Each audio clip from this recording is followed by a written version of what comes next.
గుంట మిట్ట రామలింగేశ్వర దేవాలయాలు శివరాత్రి ఉత్సవాలు ఘనంగా నిర్వహించడానికి ఆలయ కమిటీ ఆధ్వర్యంలో పెద్ద ఎత్తున నిర్వహించడం జరిగింది. ఈ దేవాలయం ద్వాపర యుగంలో శ్రీరామచంద్రుడు సీతాదేవి సమేతంగా ఇక్కడ లింగ ప్రతిష్టలు చేయించడం జరిగింది.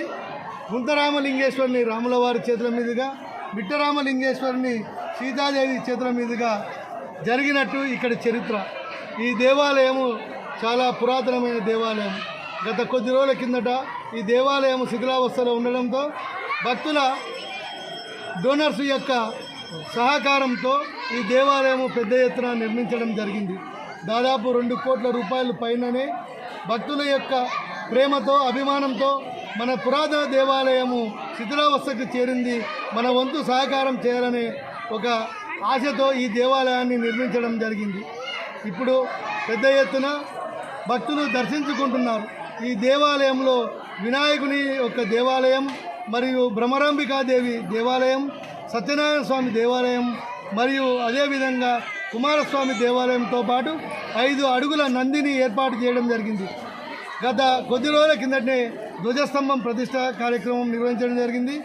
ఈ దేవాలయం పునర్నిర్మాణాన్ని మన మంత్రాలయం పీఠాధిపతుల వారు శ్రీ శ్రీ సుబుధేంద్ర తీర్థుల వారి ఆశీస్సులతో, వారి దివ్య స్వాస్థ్యంలతో ఈ పూజా కార్యక్రమాలు, ప్రతిష్టా కార్యక్రమాలు నిర్వహించడం జరిగింది. ఈ దేవాలయంలో వారి ఆకాంక్ష మేరకు రాఘవేంద్ర స్వామిని కూడా ప్రతిష్ఠించడం జరిగింది. ఇప్పుడు మొత్తం మీద ఈ దేవాలయం ఒక కాంప్లెక్స్గా, అంటే ప్రతి దేవుడు ఈ దేవాలయంలో ఉన్నారు, భక్తులకి అందుబాటులో ఉండడం జరిగింది.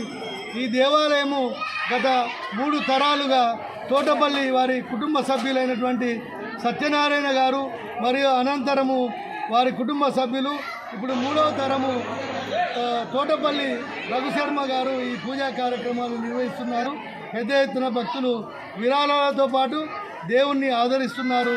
ఇక్కడ కొలిసిన వారికి కొంగు బంగారం అన్నట్టుగా ఈ దేవాలయం యొక్క చరిత్ర ఉంది. అందుకే భక్తులు ఎక్కువ శాతం తరతరాలుగా గుంటరామలింగేశ్వర స్వామిని కొలుస్తూ వస్తూ ఉన్నారు. ఓం నమః శివాయ.